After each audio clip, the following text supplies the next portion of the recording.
Good afternoon, everyone, and welcome to another free monthly webinar from Smith School of Business. My name is Meredith Dalt, and I'm a business journalist at Smith School of Business here in Queen's University in Kingston, Ontario. And today we're going to be talking about what you need to know about people analytics. And as always, today's webinar is presented by Smith Business Insight and by Queen's Executive Education. So before I introduce today's guest speakers, I want to remind you that this discussion will be recorded and you'll be getting a link to that recording in your email in a couple of days. So keep your eyes peeled for that and feel free to share it. If you do want to ask a question, and I hope you will, please use the Q&A button at the bottom of your screen. So not the chat, please use the Q&A button, and we will be getting to questions once our speakers have given their presentations. So it's now my pleasure to introduce today's guest speakers, Matthias Spitzmuller and Julio Quiceno. So Matthias Spitzmuller is an associate professor and distinguished professor of organizational behavior at Smith School of Business. His research and teaching are focused on team leadership, cooperative workplace behaviors, and people analytics. And he is the co-founder of the People Analytics Laboratory at Smith, where he helps organizations identify human capital management trends and to work towards sustainable and engaging workplace practices during the COVID-19 pandemic. Julio Quiceno is the Director of HR Reporting and Insights with Scotiabank, where his team is tasked with enhancing Scotiabank's use of HR data for decision-making. He has more than 20 years of experience in human resources in Canada and in Latin America. He holds a bachelor's degree in psychology from Javeriana University in Colombia and an MBA from McGill University. And now, Julio and Matthias, it's my pleasure to turn this floor over to you. I'm going to disappear and come back for the Q&A at the end of your session. Thanks. Thank you for the introduction, Meredith. I'm especially excited to be here today with Julio, with whom we have worked over the last year and a half, and who I think will also have really interesting insights to share on the topic of people analytics. Also, a big shout out to a few people here at the school. We've been generously supported by people in the analytics ecosystem in the school. That includes the Scotiabank Center of Customer Analytics, as well as a number of very helpful colleagues, Stephen Thomas, Sharon Kolzericki, and Anton Ovchinnikov. Really would like to acknowledge your support. And Meredith mentioned we co-founded the lab, so also want to mention the other person who did this together with me, Christopher Miners and I. We had this idea approximately 2 years ago. And one thing that we've realized in our courses that we taught on different levels, undergrad, MBA, executive education, very often the people who go into HR are people who are very excited about the human aspects of doing business. And I think we share that passion. But we also realize that very often those are students who want to avoid numbers, who say that this might be my way out of having to deal with data and data analyses. And that's a reason that we have been less excited about, because we do feel that those two topics can benefit greatly from each other. So the topics of data analytics and people management. I think there are few professionals who really combine these skills. Julio is one of them. I think who is able to speak both languages, and we see great potential in bringing these two sides of the business equation together. My goal is to give you a brief introduction into the field of people analytics, as well as some examples of how people analytics can be useful. And Julio will then share some of his own observations of where organizations are going with this, as well as some of the challenges that organizations are experiencing here.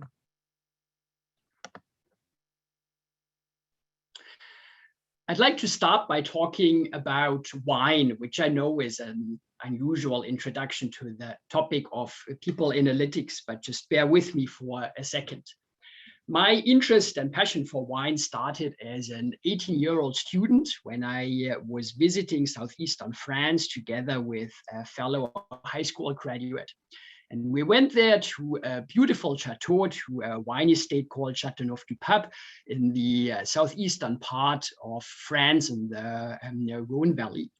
And we were there and we wanted to buy a couple of bottles of wine. And as we entered the estate, we realized that we were a bit different from the other people who were there, most of whom bought dozens of bottles, and in one case, even a couple of hundred of bottles. And when it was our turn to order, we said that we would like to have 2 bottles, that's what we said. And the whole room broke out in laughter because we were apparently a bit different from the other wine buyers there. Over the years, with increasing exposure, I would say that we've also, I think, learned to differentiate good wine from bad wine. I like to think, as well as different regions and grapes that we've really appreciated.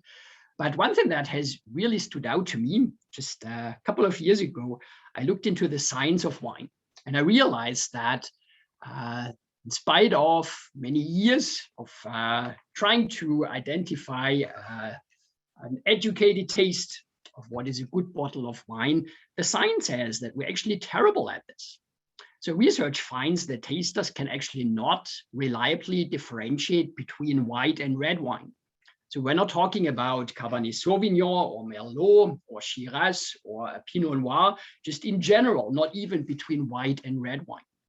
Even more shockingly, and it turns out there's actually an inverse correlation between the price of wine and people's preferences. So if you're blind to the price, you will usually go for the cheaper wine. And there's a simple explanation.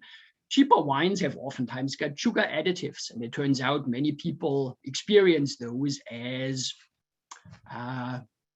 pleasant taste. And I asked myself, wow, does this also apply to me?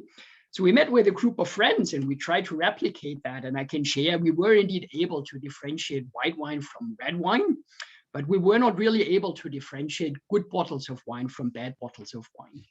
So why do I share this with you? I share it with you because it emphasizes that there are topics, including our taste of wines, where we've got strong beliefs about what is true and what is not true. We've got strong beliefs about the types of wine that we like to drink. But when we look at the actual data, it turns out that those beliefs are not always supported. And I think this is very true not only for wine, this is also very true for the management of human capital in organizations. We've all got strong beliefs about what is right and what is wrong, what motivates people, what doesn't motivate people. And these beliefs are oftentimes the result of personal experiences that we have made, sometimes political opinions, sometimes just the way in which we view the world. And just as the starting point for our discussion, I think it's important that we agree on the idea of using a data-based, data-driven approach to managing people. Some questions that we have to answer are on a very general level. Are we spending our money on the right people? And are we spending our money in the right places? In the old days, organizations used to treat pretty much every customer alike, and every customer was valued. Nowadays, we know that there are certain customers that have got more spending potential and also more potential for repeated business in the future. So those are the types of customers that we prioritize. Can we apply the same logic to the management of our own human capital? Should we spend more money bringing up the people who have struggled with their performance in the past, or should we invest, for example, in high performers? Which aspects of the career trajectory of people also deserves most of our attention? Should we spend in the early days? Should we spend once employees make it, say, to the level of a vice president in an organization? Are benefits as important as fixed compensation? So lots of questions that deserve a data-driven answer. Let's practice this right now. And again, using an example that does not come from the field of human capital management yet, I would like to present you the results of a study conducted in the United Kingdom. And the study finds the following. 5-year-olds watching TV for 3+ hours a day compared to 5-year-olds that watch 1 hour or less a day, we find that there's a 0.13 increase in conduct problems at 7 years of age. We also find that there's a 95% confidence interval of 0.03 to 0.25. Now, some of you may have questions right now about additional details of this study, but let's just say this is the information that you will be getting. What I would like to ask you right now is just based on the results of this study, would you be comfortable having your child watch TV for 3 hours or more per day? And you can only choose yes or no. You cannot choose both answer options here.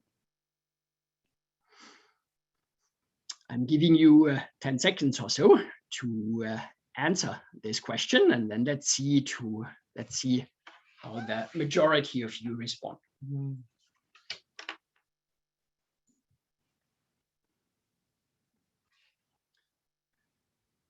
So we have got more than 200 results, and I see that additional ones are coming in, but we are getting close, I think, to a stable number. And I would like to share the results with you. And what we do find is that an overwhelming majority, 76% of us, we feel that we are not quite comfortable with the idea of having our kids watch TV for 3 hours or more per day. And I agree with that. So I don't believe that's necessarily a great way of raising your children. But let's take a look at the data. And let's try to understand the results of these studies, this particular study, just a little bit better. This particular study has been interpreted in fundamentally different ways by the news media. For example, Trent Krim from The Independent argued that watching TV for 3 hours a day will not harm your children. By contrast, The Express said that too much television turns children into monsters, a British study finds. So the same study, dramatically different conclusions that have been drawn here. How can we reconcile these different conclusions? Let's take a closer look at the results. So yes, there is indeed a correlation that watching TV for 3 hours or more leads to all kinds of conduct problems when we're just looking at the correlation. Similarly, TV for 3 hours or more, it also leads to reduced prosocial behavior. So there's a correlation there as well. But here's the important part. Once we are controlling for maternal and family characteristics, child characteristics, and family functioning, suddenly the effect becomes awfully small. A 0.13 increase in conduct problems at 7 years of age on a 7-point scale, that is probably in the range of being statistically significant, but probably not that practically significant in terms of really making a big impact on your child's development. What is also important is that we should not just ask the question, is it good or is it bad? But let's take a closer look at the specific criteria. And we do find that there are different criteria that we can be looking at. What about, for example, the emotional well-being? What about peer relationships? What about hyperactivity, inattention? What about prosocial behaviors? So it also matters which specific outcome we're looking at. And it also matters, it turns out, whether we are differentiating between watching TV or playing video games. So the predictor also matters. Now, I'm certainly not telling you that we should conclude that our kids should be watching 3 hours of TV every day. I don't agree with that conclusion. What I am saying is, such a study, we have to really dissect the results to really understand what the causal driver of the effect is, how strong the effect is, and which specific criteria we are considering. So now moving forward to the field of human capital management and people analytics. When Christopher and I had this idea of developing a people analytics lab, we talked to many organizations and tried to learn from their practices. We talked to Google, we talked to Walt Disney, we talked to Scotiabank and some others. And here is how Walt Disney, for example, manages the data that they collect. They call it the SODA principle. They collect data on sentiments, on organizational variables, on demographic variables, and on actions. And let's talk about each of those. So sentiments are oftentimes captured biannually. The purpose to get a taste for the pulse of an organization. How do people feel about the organization as a whole, about leadership, about their own well-being, about the strategic direction that the organization might take? Such sentiments are very important. I think they certainly give you a pulse of where the organization stands, but we also know that we have to take such sentiments with a grain of salt. So we do know that our overarching impressions of the organization or a specific leader can also influence other evaluations that we might be taking. So if we feel that the organization as a whole might not be moving into the right direction, we might also express lower satisfaction with our particular supervisor, even though the supervisor has got relatively little to do with that. There are also areas in which sentiments give us very little informational value. So there's research that finds that student satisfaction scores after they have taken courses at university are not at all predictive of their learning success. So apparently there are some professors who are able to conduct very entertaining classes that students love to attend, but not necessarily indicative of their own learning success a year, 2 years, 5 years down the road. When we're looking at organizational factors, those are important, but those are fairly static.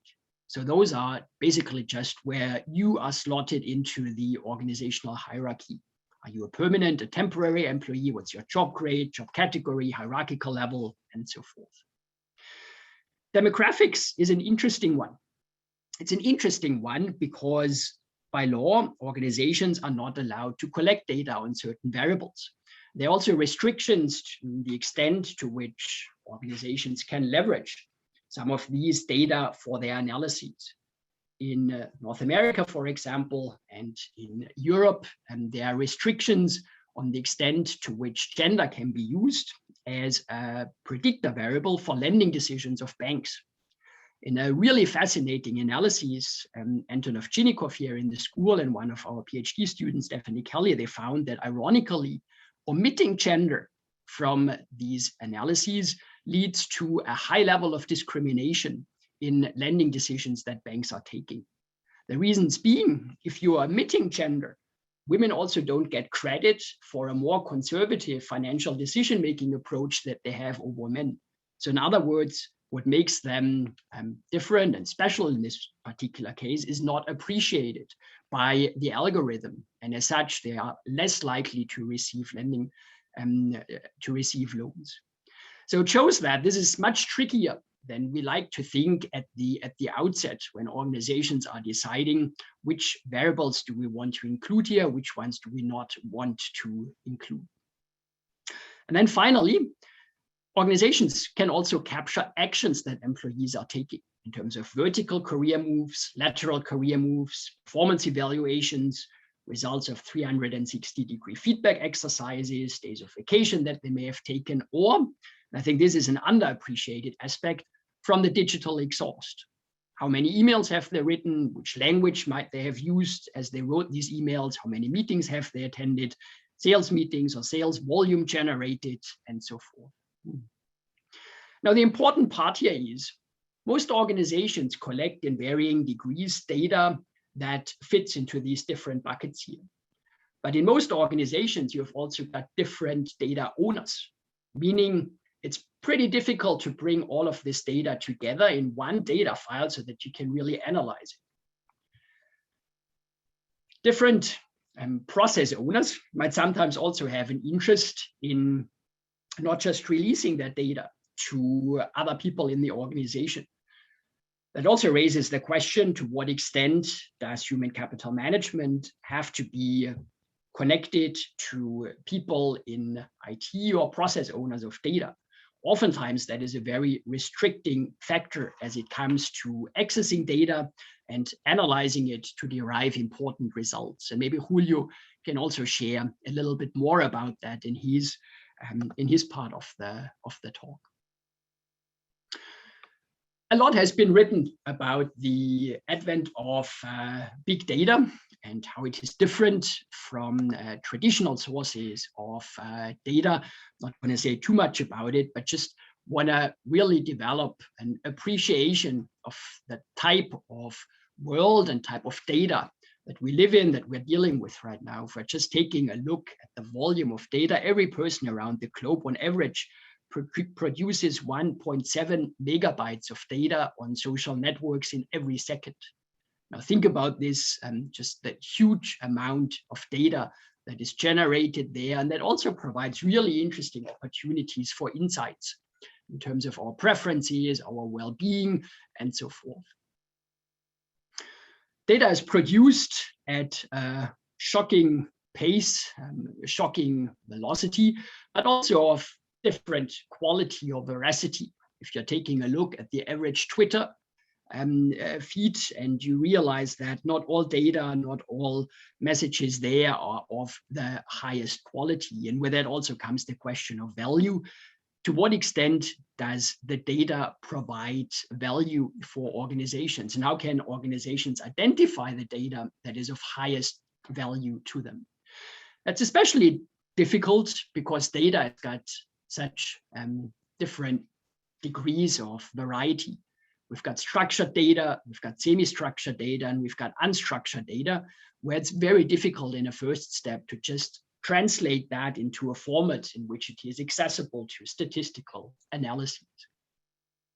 With the advent of big data, we have also moved a lot from explanatory analyses to predictive analyses. Oftentimes, organizations are interested in, does it work? Does X predict Y? Usually some kind of performance outcome. And if that relationship is there, that's great. But what about the explanatory mechanism underlying this? And there we sometimes see varying degrees of sophistication. For example, in the US Air Force, for many years, there was one question that pilots had to ask, or aspiring pilots in the selection system: did you build a plane as a child? A little toy that resembled an airplane. And if they answered no to this question, they were not going to become a pilot, because the analysis of the Air Force showed that this is a variable which is highly predictive of the success of future pilots.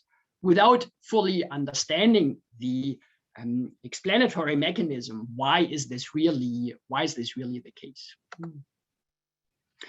So because of that, we can see that those different methods are complementary. So traditional methods and big data, they can complement each other in fantastic ways, because traditional techniques, experiments can oftentimes also illuminate the intervening mechanisms that explain why certain effects are there. I'd now like to just provide a few examples of how we can take advantage of the availability of data, of big data, and some more sophisticated statistical techniques as we're analyzing them. So first, this is an example from Microsoft. In Microsoft, there was a unit in the organization that showed strong performance, but also very low levels of engagement and job satisfaction. And people were asking, how is this possible? Like, we're doing well, but apparently people are drained. People are not satisfied with their work. A closer look at the digital exhaust showed that meetings in this particular unit usually involved lots of people, 10 to 20 people. This was done with good intentions. Meetings were meant to be inclusive. Everybody was supposed to have a say, but it also led to fatigue. It led to exhaustion. And after the meetings were reduced to just 2 to 3 people each, that had a dramatic effect in raising the levels of job satisfaction and engagement. So making use of the digital exhaust, as opposed to just taking that as a byproduct of coordinating virtually, is an important opportunity. There are many different analytical techniques that are open to us in the field of people analytics. It goes beyond the scope of our discussion here to go into details here. I just want to say this: very often when you read trends in human capital management, studies prepared by consulting firms, you see these pie charts that say 62% think X and 18% think Y in terms of, for example, what are the big trends in human capital management. I think we have to do a little bit better. I think we have to also understand that we are ultimately looking into drivers of success and performance. We have to get into the analysis of variance. We have to look into correlations. We have to run regression analyses or more elaborate statistical techniques, such as time series, growth curve models, hierarchical linear models, or structural equation models. There's really a lot to be learned from these types of analyses. Just one example, growth curve models. You want to understand, based on the early behaviors of an employee on the job, how will that job performance develop over the long term? Oftentimes, this is not just a linear trend, but a curvilinear trend with accelerating or maybe decelerating time points. And so let's try to take advantage of some of those techniques. Here's one example, very simple, just taking a look at a correlation table. And we do find that in Zoom meetings, as soon as people mute themselves, their attention goes down dramatically. So there's a correlation of negative 0.49 between attention and turning off their microphones. So in other words, 25% of our attention in online meetings is determined by our decision to either turn on our microphones or not. An additional example, this time from the world of social networks analyses. So we do know that teams and organizations are most innovative when they connect different parts of the organization with each other.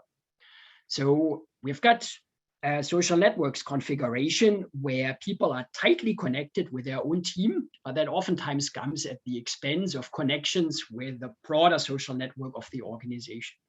So ideally, you'd like to have low internal density and high external range, and that leads to innovation.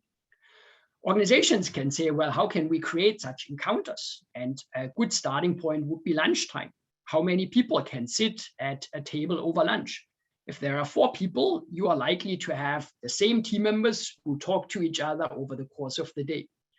What about having a table that gives space to 15 people? And suddenly you see people starting conversations with each other, people who would normally not talk to each other.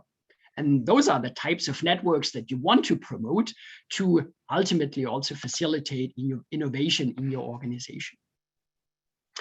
One additional example, and this time we are looking at the fit of perceptions of the quality of leader-follower relationships, rated by either the supervisor, which you see on the x-axis, or by the employee, which you see on the y-axis.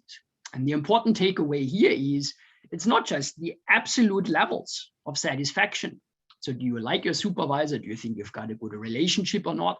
What really matters is the agreement between supervisor and employee. So you see here on the congruence line, that's where you get the highest levels of engagement. So that means employees and supervisors, they agree with each other in terms of their overall their assessment of the quality of the relationship. By contrast, once you see disagreement, you get very low scores for employees' overall engagement. So let's take a look, for example, at a supervisor rated score of +2. So that means supervisor very satisfied with the quality of the supervisor-employee relationship. The employee, however, fundamentally disagrees with that. So maximum negative value. And we see how this leads to very, very low levels of engagement. And the supervisor might think it's great, but the disagreement ultimately produces such low levels of engagement. And I think it's another example of how we can push our more linear understanding of how quality of employee and supervisor relationships drives work outcomes ultimately. I'd like to say just a few words of caution before turning it over to Julio. Many projects that try to use big data and people analytics, they do not produce the desired results. And very often There's, I think, not the access to the different types of data points that would be necessary. There's oftentimes also not enough of a cross-functional understanding of analytics, of human capital management, and of strategic considerations in an organization. Data ownership means power. So an important question in the organization is who is collecting the data and who's owning the data, who can use those. So thinking about partnerships in politics is also an important concern here. A lot has been written about how algorithms are oftentimes implicitly or explicitly just repeating the biases of modelers. So if you have a selection system that is ultimately simply prioritizing white and male candidates, that tells you something about existing biases in society, maybe also in your own organization, and that's something that urgently needs work. We also strongly emphasize that data scientists alone should not be the people who take human capital management decisions. So you need to bring those two sides together. In an ideal world, you've got individuals who speak both languages and who are able to enter conversations in both areas. If that is not the case, at the very least, you need to involve both of these different coalitions in your organization.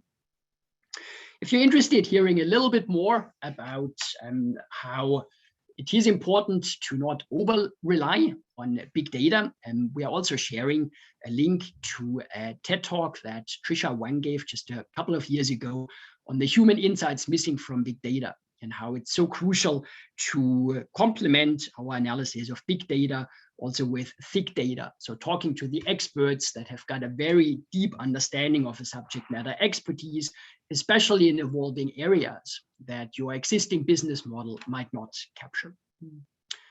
With that, I would like to turn it over to Julio.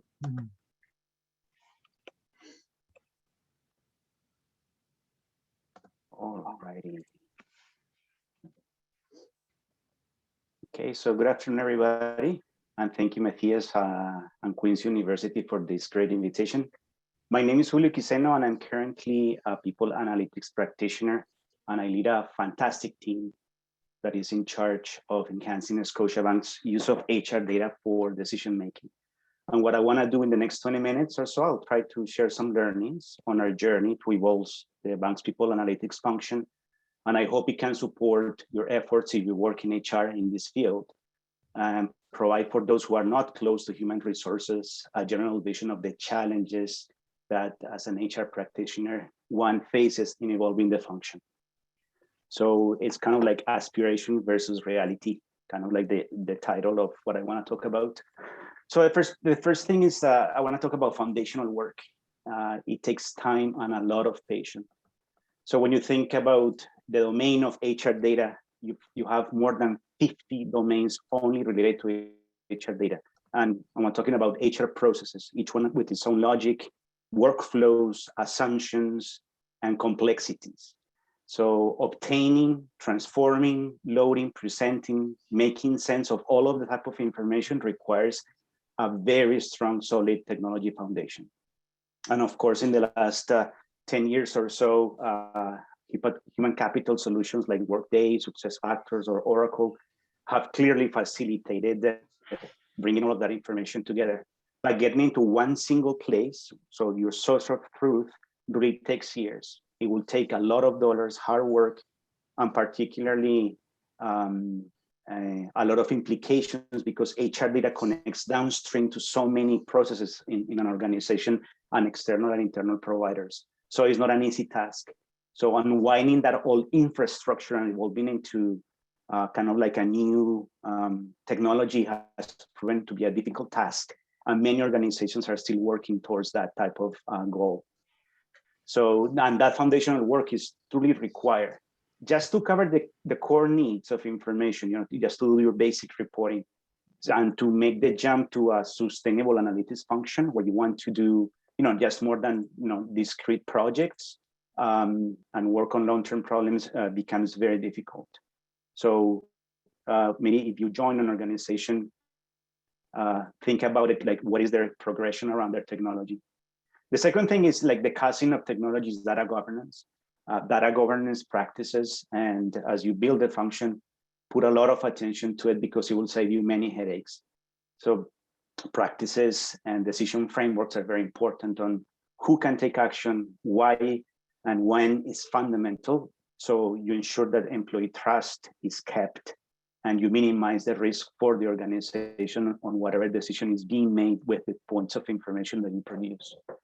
And here the big learning is that, you know, most large corporations have mature data governance practices, and probably the analytics function has evolved, particularly in marketing space. So don't try to reinvent the wheel. You have to lean and collaborate with them so to accelerate that maturity. Your data office is one of your great allies, so rely definitely on them. Now, the third point would be that people analytics has so many meanings, and it's such a cool buzzword, everybody uses it. But it has so many meanings, so many expectations. So when you think of full equipped people analytics function, that will have for sure reporting, insights, a team that drives data initiatives, but then the expectation around employee research and external market research and benchmarking. So imagine all of those 5 functions. And there's so many organizational constraints in terms of time, priorities, and particularly cost. So, and the willingness of really an organization, you know, take on action driven out of research. So it's not an easy task, and you'll not be able to play on all of the domains or be perfect in all of the domains. So once you define an operating model, it's super important to manage expectations and communicate the accountabilities and the scope of the work that you truly do. And remember that data requesters are extremely creative and super curious, and they are not aware or may not be aware of the effort required to obtain an answer. Which leads us to the next point, the art of saying no. So don't be afraid of saying no. A large part of your team will be education on what is the art of the possible, as they like to call, and what can be done and what should not be done.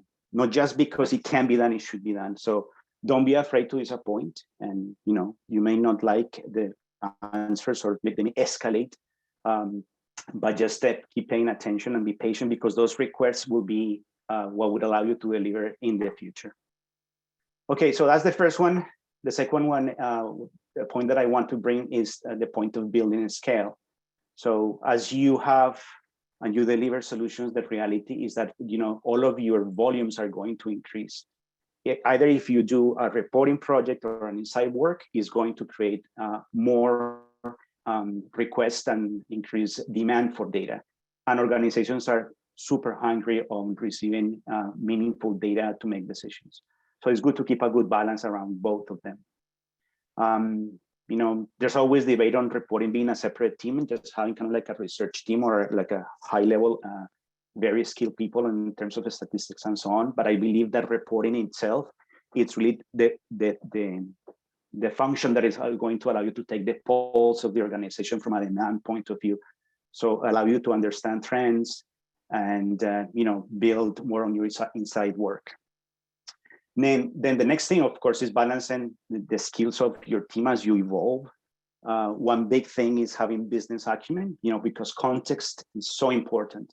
So having a good understanding of how the business operates and the logic behind things that are happening is paramount for the success, and particularly to drive good questions and interpret the conclusions. And while having technical skill is very important, right? Your team has to be able to partner and collaborate with the business. I believe that so many teams that work on this space may just focus on the technical skills and not encourage or nurture other types of skills like influencing, storytelling, relationship building. So as you progress, you need to make sure that you embed the right skills at the moment of your progression. You don't want to bring a data scientist at the beginning of your journey, but at the same time, as you introduce more complex models and more particular analysis, you also need to bring and train your team around that one. As a consequence of that, invest in relationship building. The HR community, your business partners, your business leaders, and internal and external experts, those are going to be the ones that are going to drive your function forward, because it will take a village to really mature the function. And you're not going to be able to do this on your own. And you need to have credibility, build those relationships, and you'll get the support. And the support is not only sponsoring the research or sponsoring the project itself. The support will come most from the action that is done after you kind of like figure a question and define an action plan. That's the main support, and one of the, I would say, the secret of the sauce, if you want a very complex or a very particular use case to move forward and have sustainability, is having that support for action. Otherwise, it will just become something beautiful that will end up in a dashboard, or it will be a very discrete exercise. Then if you have worked on research, you'll find this: be disciplined on process documentation and all of your business requirements. Of course, highly related to data governance, but design all of the solutions that you have as if you're going to be audited, or if you're going to publish on a peer review, kind of like a journal. If you keep that in mind, then you're going to get two high benefits. One is replicability, so you're able to take and do it again, and also you're going to be a scale. And the only way to do that is have strong documentation, clarity around the assumptions, your requirements. You build a report, a dashboard, whenever you do whatever, and all of the techniques that you have applied. That way, you're going to increase your institutional knowledge. Your team is going to grow, and you're going to be able to do more things in the future. So playbooks, handbooks, strong file management practices are key, and particularly in regulated industries, where you need to keep documentation of everything that you do. And then the next thing that I would like to say is that you have to build expertise on specific areas. I mentioned there are more than 50 domains. You cannot be an expert on everything. So, and if you're going to focus on an area, that area you will bring several questions, and those questions will keep growing with time on the actions driven out of those. So it's kind of like areas of research that you have to build with time. Otherwise, you'll just, jack of all trades and master of none. Okay. Okay, now this is a very important thing. As I was thinking, thinking about the notes for the presentation, is invest in projects that drive action. And there's this, we'll try to elaborate the point. The first thing is you need to understand the relationship between an ask and how it will drive decision making. We have, as HR, a fiduciary responsibility with the employee, and anything that we present in front of the business may carry unintended consequences. And this is the point where, part of the education and the readiness of the organization in understanding data, it's so important. The differences between correlation and causation very clearly they can get confused when you present a piece of data, and people may say X is driving Y because it belongs, let's say, to a specific category. An example around that is if you think about diversity. And diversity, if you want to become a more inclusive organization, you may find when you're doing analysis that a particular group may be less engaged than another particular group, not necessarily because they belong to a particular group. It means that engagement is lower. But very quickly, people want to make the causation and say it's because they belong to a group. No, so managing that, it's very important. So the use of the data that way in an ethical manner must be a guiding principle of your practice, particularly with HR data. The rule of thumb is we as employees provide you with the information for very particular purposes, not for other purposes. So a lot of confidentiality around your data governance will become part of your decision-making process. And then the second thing is that everything that you provide is going to carry consequences in terms of costs, changes around processes, actions, and risk. So you have to be very careful on the quality and the thoroughness of what you produce.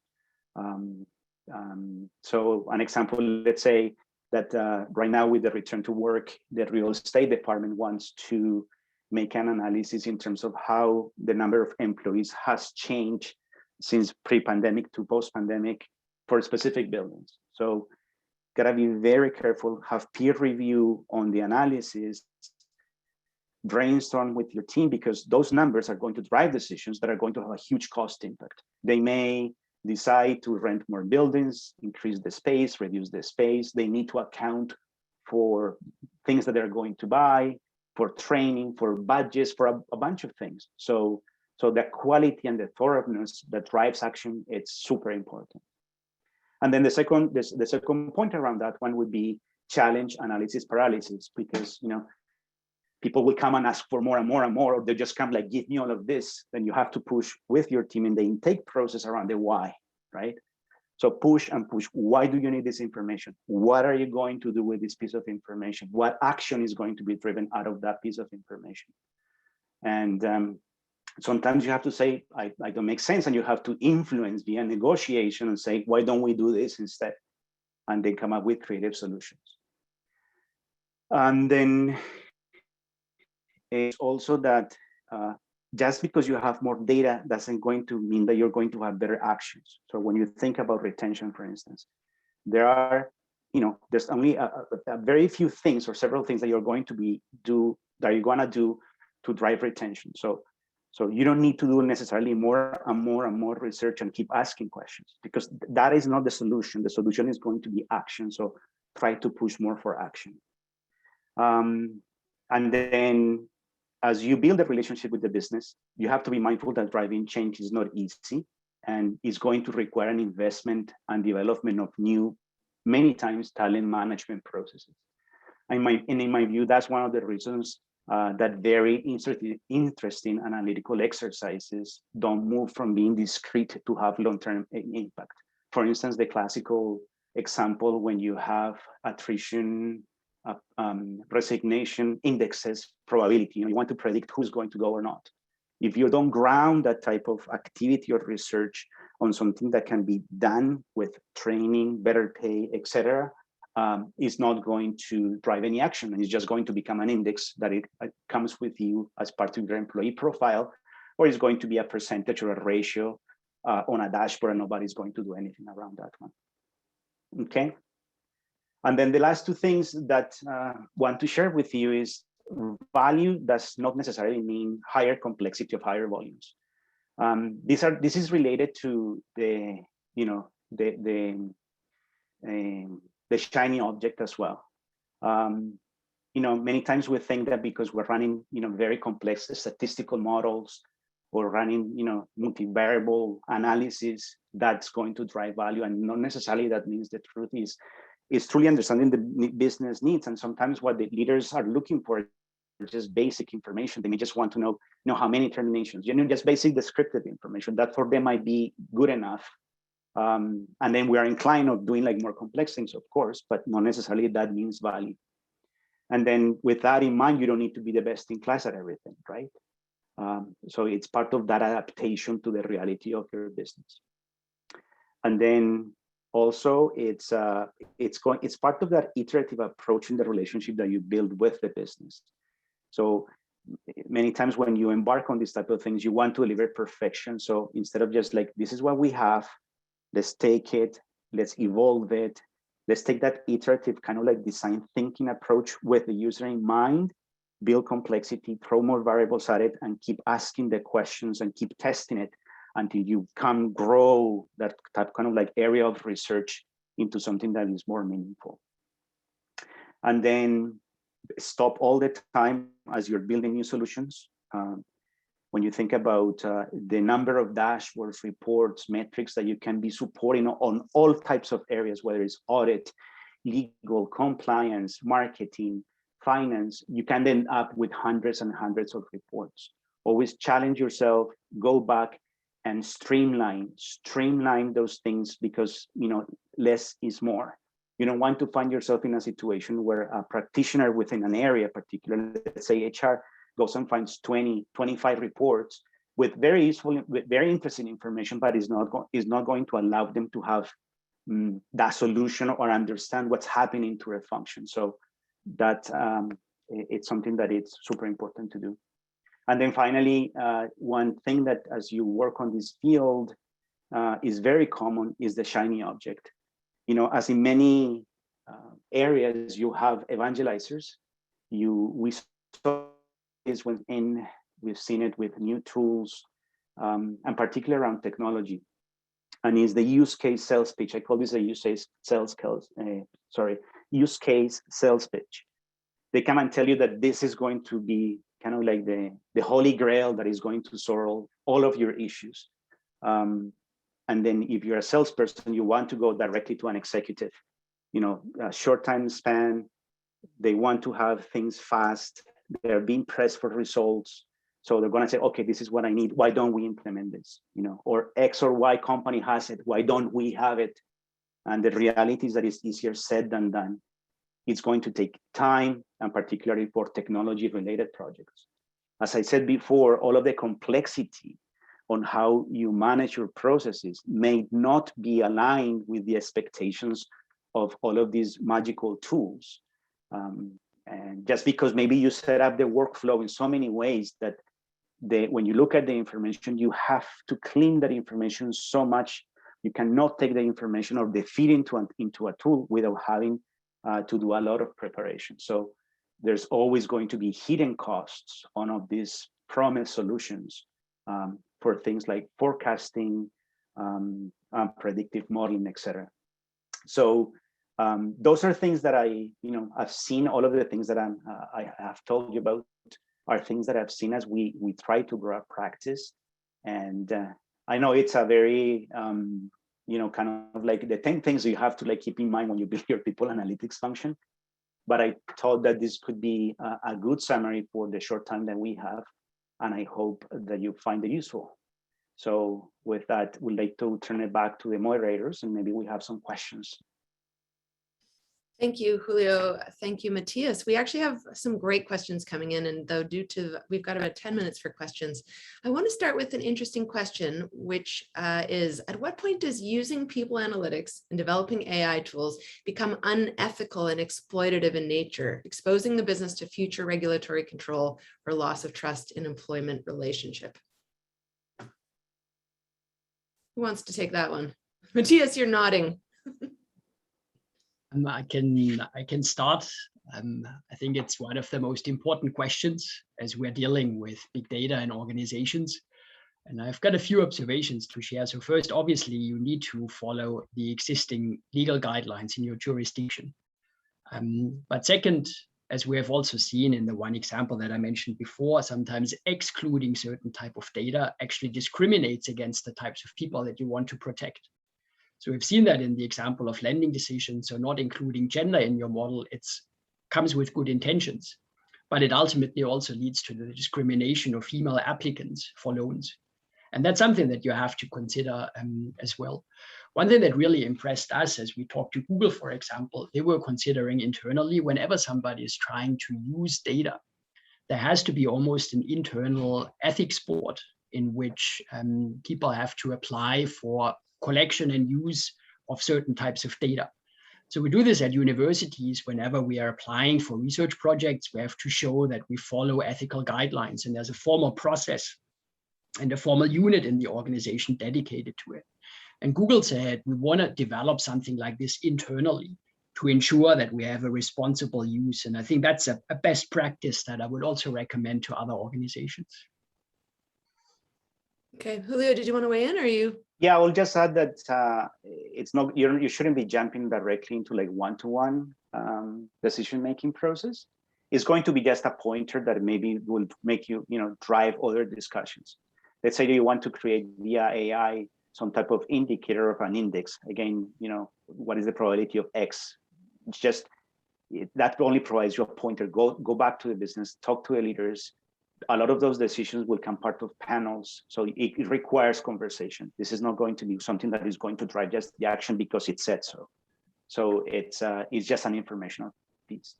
Right. Okay, thanks. So sort of related, we've got this question. How can these predictive models constantly adapt as our community and employee mix evolves from white male dominated organizations to gender, indigenous, and multiracial, multicultural employees? Yeah. Matthias. I think a first step is, first of all, to capture the experience of racialized, marginalized employees across the life cycle of the employee experience.